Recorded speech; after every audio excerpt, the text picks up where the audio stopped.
Croyez-vous avoir besoin de Dieu pour réussir votre vie? À quelque part, c'est les valeurs. La religion, elle prend différentes formes, mais pour chacun, je pense que l'important, c'est d'avoir des valeurs qui nous aident à traverser les épreuves à travers le temps. J'ai plus besoin de confiance en moi. Occasionnellement. Non, sincèrement, non. Quand tout va bien, je pense qu'on l'oublie un petit peu, ça. Je pense que chaque personne est capable de vivre sa vie par elle-même. Quand les choses vont un petit peu moins bien, là, on y pense un petit peu plus, donc occasionnellement, oui. Non, mais il m'aide à comprendre les choses. C'est peut-être lui qui a besoin de moi.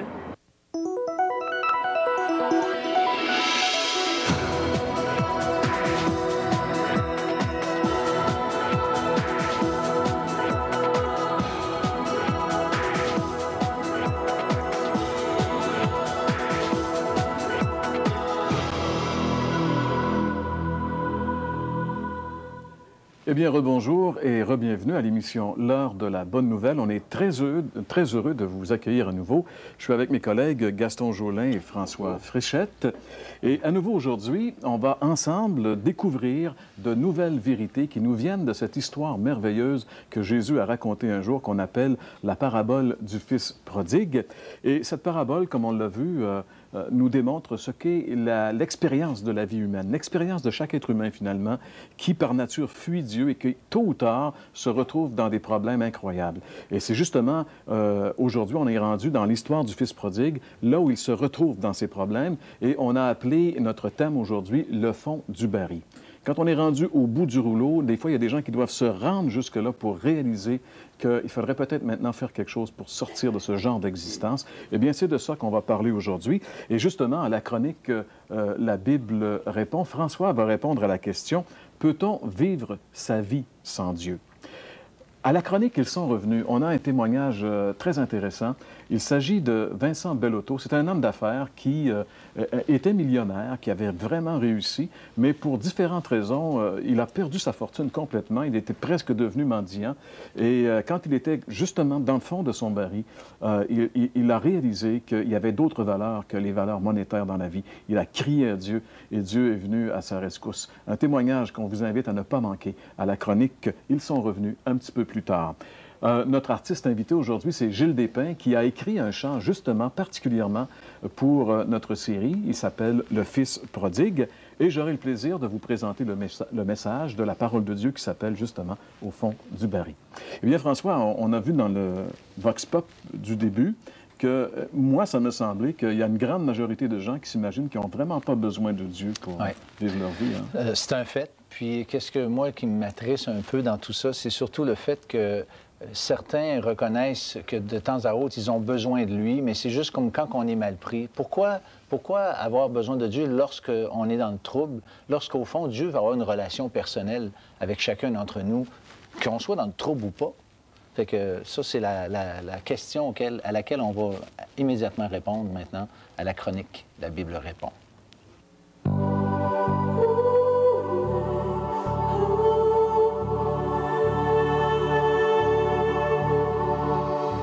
Peut-on réussir sa vie sans Dieu? Vous connaissez l'expression « perdre sa vie à vouloir la gagner ». Plusieurs gagneraient à réfléchir à cette question sérieusement. En effet, tellement d'efforts et d'énergie sont investis pour nous rendre la vie plus facile que le résultat est souvent à l'opposé de l'objectif. C'est donc vrai, trop souvent, nous perdons notre vie à vouloir la gagner. Imaginez le drame lorsque nous transposons cette réalité dans le domaine spirituel. C'est d'ailleurs le Seigneur Jésus qui nous a servi cet avertissement solennel. Voici ce qu'il dit. « Car celui qui voudra sauver sa vie la perdra, mais celui qui la perdra à cause de moi la trouvera. Et que servirait-il à un homme de gagner tout le monde s'il perdait son âme? Ou que donnerait un homme en échange de son âme? » Ce texte des Écritures est particulièrement dérangeant et fut pour moi déterminant dans mon expérience. Je voulais mener ma vie comme je l'entendais, mais j'ai dû ajuster ma façon de voir à celle de Dieu. Nous sommes incapables de réussir notre vie sans Dieu, et ceux qui pensent le contraire oublient ou négligent l'aspect d'outre-tombe. Ils croient que le cimetière est la fin de l'existence, lorsque, en fait, il scelle notre éternité. Chers amis, selon la Bible, il est impossible de vraiment réussir dans le plein sens du terme notre vie sans Dieu. Réussir sa vie terrestre, peut-être. Son existence éternelle, impossible. Vous aimeriez approfondir votre réflexion suite à cette émission? L'Heure de la Bonne Nouvelle vous offre gratuitement un exemplaire du Nouveau Testament, la brochure Enfer sur New York, ainsi que le calendrier de réflexion quotidienne Bonne Semence. Pour recevoir le tout, écrivez-nous et faites-nous part de vos commentaires à l'adresse suivante. L'Heure de la Bonne Nouvelle, case postale 1054, Sherbrooke, J1H 5L3. Vous pouvez également nous joindre par courrier électronique à l'adresse suivante, hbn@abacom.com. L'Heure de la Bonne Nouvelle vous invite à participer à l'un des nombreux déjeuners de l'espoir. Ces déjeuners ont lieu dans plusieurs restaurants réputés de la province et vous sont offerts gratuitement. Pour connaître les détails concernant l'endroit, la date et l'heure pour votre région, composez le numéro sans frais 1-877-537-7647. Je répète, 1-877-537-7647.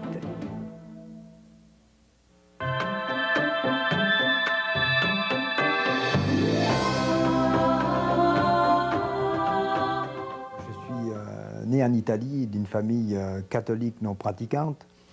Je suis venu au Canada en 1970. J'ai fait beaucoup d'affaires ici qui étaient très prospères. Ça marchait très bien. Mais en 1995, j'ai eu de graves ennuis financiers. Et puis, c'est à partir de ce moment-là que j'étais complètement désespéré à ce moment-là. Même si j'avais une bonne famille, tous les gens qui m'entouraient, ça allait très bien. Je me suis vraiment retrouvé seul, comme seul dans la vie. J'ai pensé au Seigneur, j'ai pensé à Dieu, et je me suis adressé à lui, et je lui ai demandé si tu existes, puis que tu es à quelque part, il faut que tu viennes parce que j'ai vraiment besoin de toi. Et à partir de ce moment-là, les choses se sont précipitées.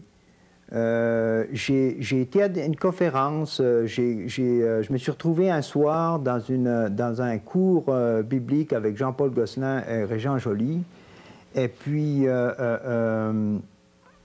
c'est là que j'ai découvert que j'ai eu même un choc avec un verset, Éphésiens 2, 8, 9, qui dit « C'est par la grâce que vous êtes sauvés, par le moyen de la foi, et ceci ne vient pas de vous, c'est le don de Dieu, don gratuit de Dieu. » Et j'aurais jamais pensé, ça a été un choc parce que j'aurais jamais pensé qu'on pouvait obtenir le salut gratuitement.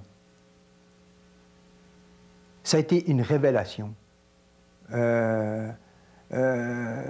vraiment un tournant. Par la suite, j'ai acheté une Bible, et puis c'est là que j'ai découvert la parole de Dieu. Et en même temps, j'ai réalisé tout ce que j'avais fait dans ma vie, mes fautes. C'était terrible. Plus je lisais, plus je pouvais réaliser ça. Là, je m'enfonçais de plus en plus. C'était un fardeau qui était extrêmement pesant. Extrêmement pesant. Mais quand je suis revenu de vacances, j'avais eu cette certitude-là que je ne serais plus tout seul, que Dieu était avec moi. Mais le fardeau était toujours là. Et je me rappelle très bien, au mois de septembre 1995, j'étais complètement épuisé, à bout de ressources.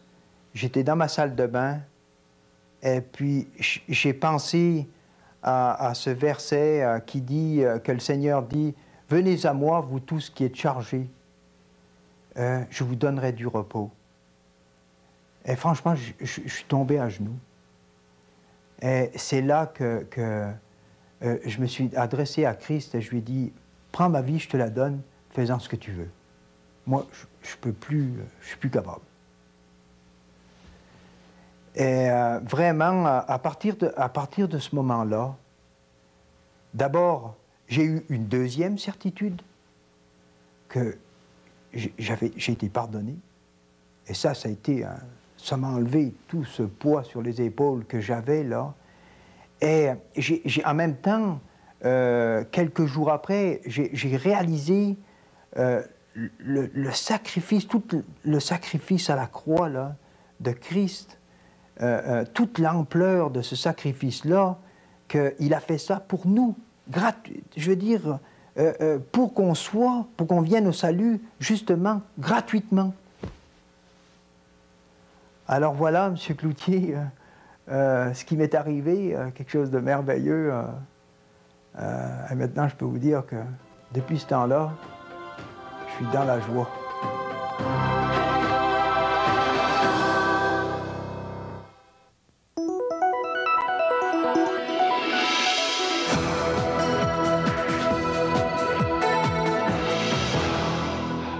Eh bien, nous poursuivons toujours l'histoire du Fils prodigue qui, finalement, est l'histoire de chacun d'entre nous et qui, par nature, fuyons Dieu et s'enfonçons toujours plus dans la misère. Aujourd'hui, le texte de l'Évangile, selon Luc, nous présente le Fils prodigue rendu au bout du rouleau, ou, comme nous l'avons intitulé notre message, au fond du baril. L'évangéliste Luc nous présente la situation en ces termes. On peut lire ensemble. « Quand il eut tout dépensé, une grande famine survint dans ce pays-là, et il commença à manquer du nécessaire. » Évangile selon Luc, chapitre 15 et le verset 14. « Quand il eut tout dépensé ». Deux petits mots qui expriment une réalité tragique. En réalité, c'est la fin du rêve qui arrive. Comme dit le proverbe, « Toute bonne chose a une fin ». Mais malheureusement, quand ça va bien, on s'imagine que ça va toujours bien aller. Mais tel n'est pas le cas. Ce jeune homme insouciant n'avait pas prévu que sa fortune avait une limite. Cela nous rappelle que ça ne va pas toujours bien dans la vie. Qui que nous soyons, nous serons tôt ou tard dans notre vie confrontés à des problèmes, que ce soit d'ordre monétaire, comme ce fut le cas pour M. Bellotto qu'on a entendu tantôt. Ça peut être des problèmes de santé physique ou encore de santé psychologique. Et si l'on vit sans Dieu, c'est seul que nous devrons faire face à ces dures réalités de la vie. Si on veut vivre notre vie sans Dieu, nous serons obligés, un jour ou l'autre, d'affronter les conséquences terribles de notre choix, sans Dieu, seul et sans ressources. Une grande famine survint dans ce pays-là.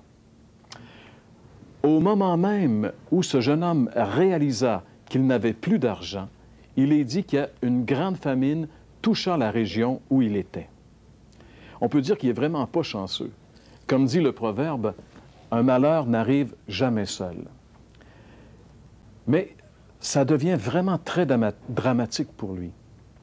Cela veut dire qu'il ne pourra pas compter sur les autres pour l'aider, parce que tous sont dans la misère. Il y a une famine qui touche tout le monde. Vous savez, être dans le trouble et ne pouvoir compter sur personne, c'est toute une détresse. Peut-être que la situation du Fils prodigue ressemble à ce que vous vivez présentement.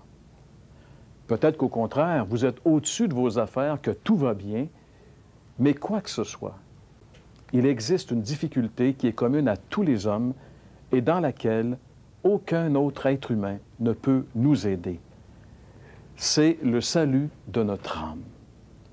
La Bible dit que le plus grand problème de l'être humain, c'est sa séparation d'avec Dieu et qu'aucun autre homme ne peut résoudre de lui-même ce problème. Aucune religion, aucun système de bonnes œuvres humaines ne peut changer quoi que ce soit dans cette situation. Il ne peut être résolu ce problème que par Dieu lui-même. Et ça, c'est la raison d'être, justement, de la venue du Fils de Dieu sur la terre. Jésus, un jour, a dit cette parole. Il a dit, « Je suis le chemin, la vérité et la vie. Nul ne vient au Père que par moi. » C'est une parole qu'on peut lire dans l'Évangile selon Jean, chapitre 14 et le verset 6. Dans l'histoire de notre Fils prodigue, il est dit qu'il commença à manquer du nécessaire. En réalité, il commença à réaliser l'ampleur de sa détresse. Pour la première fois de sa vie, il sut ce que ça voulait dire être affamé. Jamais il n'avait connu rien de tel chez lui, chez son père, où il était dans l'abondance. Il réalisa tout à coup qu'il était devenu un misérable. Mais savez-vous que par nature, aux yeux de Dieu, nous, les hommes, nous sommes tous des misérables? Même le grand apôtre Paul a dû faire la dure constatation de ce fait, comme lui-même nous le rapporte dans son épître aux Romains. On peut lire ensemble ce verset dans l'Épître aux Romains, chapitre 7, où il dit « Malheureux que je suis, qui me délivrera de ce corps voué à la mort? » Vous savez, pour réaliser qui nous sommes vraiment, il faut parfois atteindre le fond du baril. La vie sans Dieu se termine très souvent, assez rapidement, dans le fracas des illusions. Moi qui croyais être quelqu'un de très important, je réalise finalement que je ne suis absolument rien. La vie sans Dieu laisse complètement vide. La vie de la recherche effrénée des plaisirs du monde se termine toujours par la famine. La Bible nous révèle quelque chose de très révélateur à ce sujet. Il nous est dit dans l'Épître de Paul aux Romains, chapitre 6 et le verset 23, « Le salaire du péché, c'est la mort. » Ça veut dire que si on sert le péché, nous allons avoir un salaire. Si on vit dans le péché et pour le péché, tôt ou tard, un salaire va nous être payé. Mais ce salaire, c'est la mort. La vie sans Dieu laisse l'homme complètement vide. Elle épuise tout. Les ressources monétaires, la santé physique et la santé psychologique. Vous savez, la Bible nous dit qu'il y a une saison de plaisir dans le péché. Il y a vraiment du plaisir dans le péché. Mais vient ensuite une récolte très amère.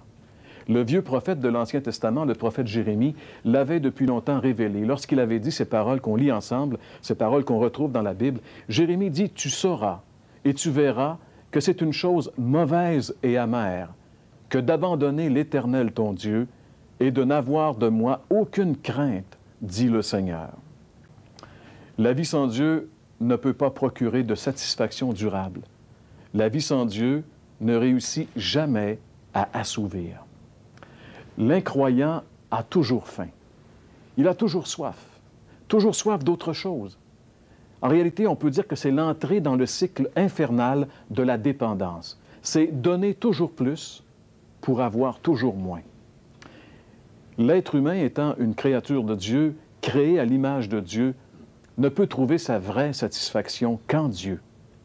Jésus a dit un jour, « L'homme ne vivra pas de pain seulement, mais de toute parole qui sorte de la bouche de Dieu. » Le Fils prodigue est l'image de l'homme pécheur séparé de Dieu. C'est le portrait de chacun de nous. La Bible dit, tous ont péché et sont privés de la présence glorieuse de Dieu. C'est ce que le Fils prodigue était en train d'expérimenter. Le Fils prodigue ne trouve rien loin de son Père, sinon que déchéance et effondrement total.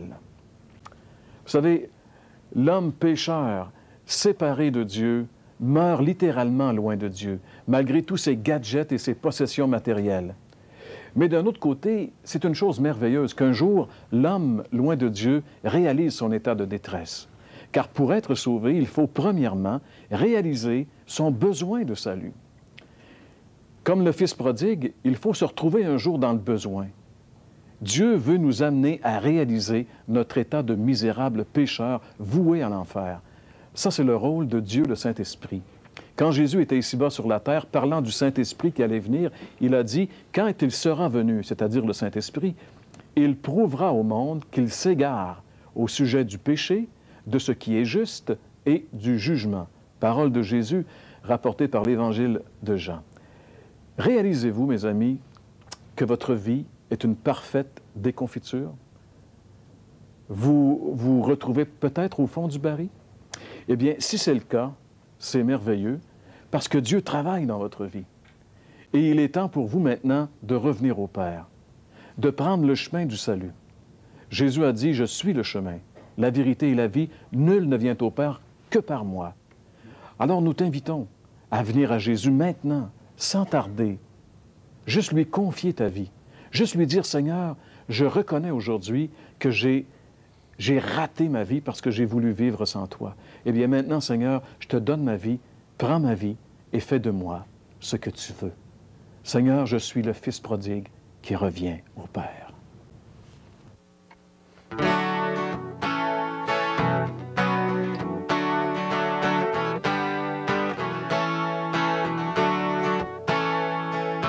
Ils étaient nombreux à venir l'écouter, des gens religieux ou de mauvaise vie.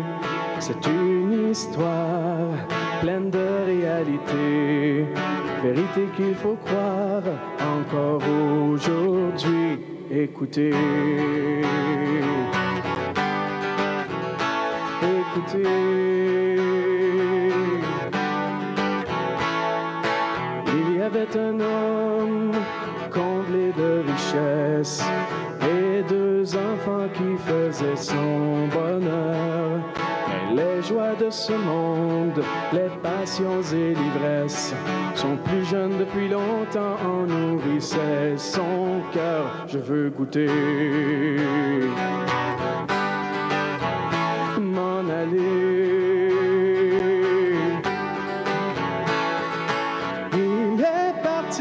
Dans un pays éloigné pour s'amuser et vivre dans les rues.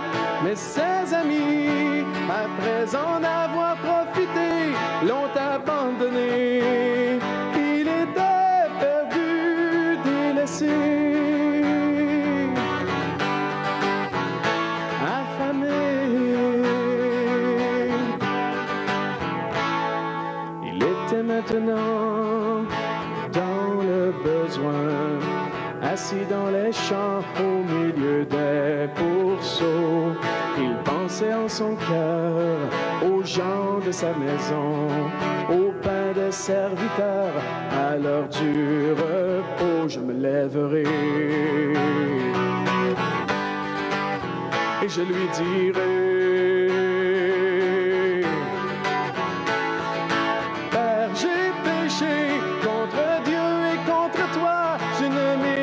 pas d'être appelé ton enfant. Oh, fais de moi ce que bon te semblera, mais je t'en prie, pardonne-moi. Père, j'ai péché contre Dieu et contre toi. Je ne mérite pas d'être appelé ton enfant. Oh, fais de moi ce que bon te semblera, mais je t'en prie, pardonne-moi.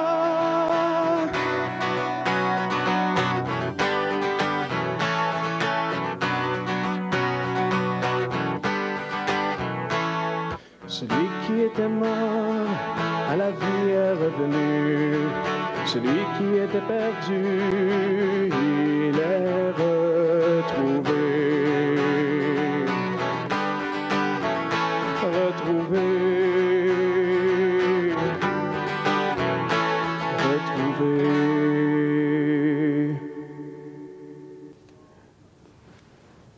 Merci beaucoup, Gilles Despins, qui nous racontait en musique l'histoire du Fils prodigue, l'histoire de cet homme qui, finalement, en fuyant son père, en fuyant Dieu, a complètement gaspillé et détruit sa vie.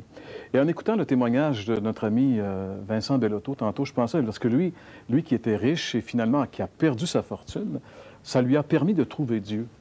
Et moi, ce que je trouvais intéressant, c'est qu'on entend souvent que plusieurs des joueurs compulsifs ou des gens qui ont fait beaucoup d'argent, lorsqu'ils perdent leur fortune, plusieurs se suicident, plusieurs s'enlèvent la vie. Et en étudiant la parabole du Fils prodigue, je me disais, dans cette place où le Fils prodigue est rendu, il y avait comme juste ces deux solutions-là qui pouvaient s'offrir à lui. Hein.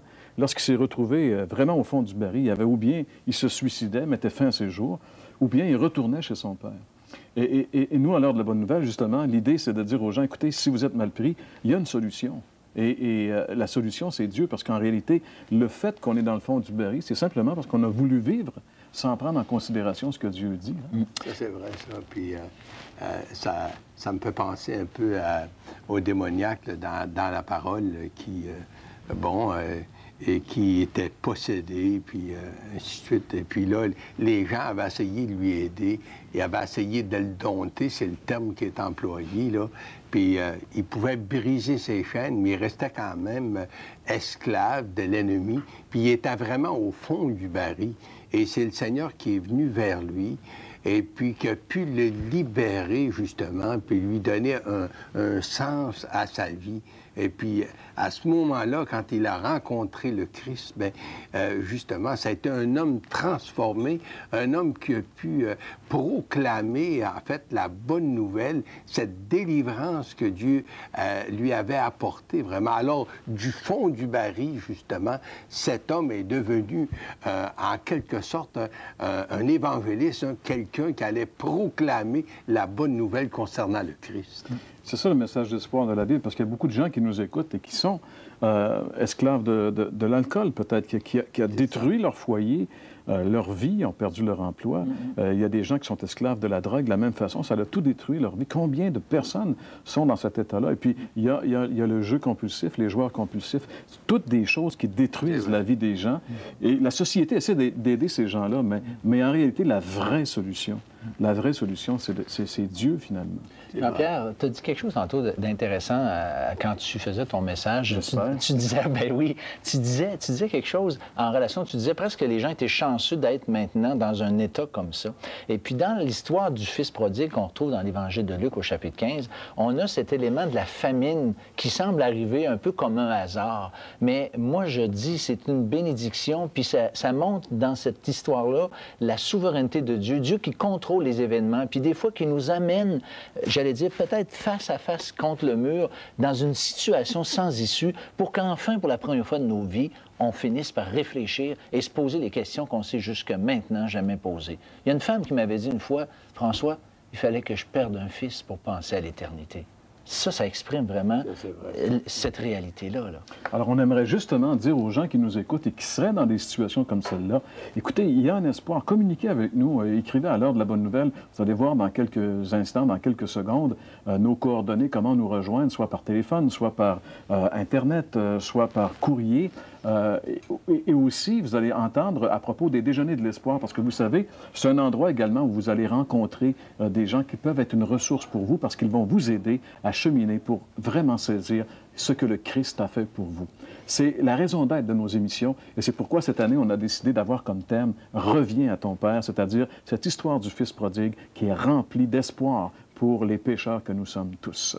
Ça nous a fait plaisir, encore une fois, aujourd'hui, de vous le présenter, l'Évangile, et on sera de retour la semaine prochaine, même heure, même poste, pour, encore une fois, une autre émission de l'heure de la bonne nouvelle. Passez une bonne semaine et à la semaine prochaine. Vous aimeriez approfondir votre réflexion suite à cette émission? L'heure de la bonne nouvelle vous offre gratuitement un exemplaire du Nouveau Testament, la brochure Enfer sur New York, ainsi que le calendrier de réflexion quotidienne Bonne Semence. Pour recevoir le tout, écrivez-nous et faites-nous part de vos commentaires à l'adresse suivante. L'heure de la bonne nouvelle, case postale 1054, Sherbrooke, J1H 5L3. Vous pouvez également nous joindre par courrier électronique à l'adresse suivante, hbn@abacom.com. L'heure de la bonne nouvelle vous invite à participer à l'un des nombreux déjeuners de l'espoir. Ces déjeuners ont lieu dans plusieurs restaurants réputés de la province et vous sont offerts gratuitement. Pour connaître les détails concernant l'endroit, la date et l'heure pour votre région, composez le numéro sans frais 1-877-537-7647. Je répète, 1-877-537-7647.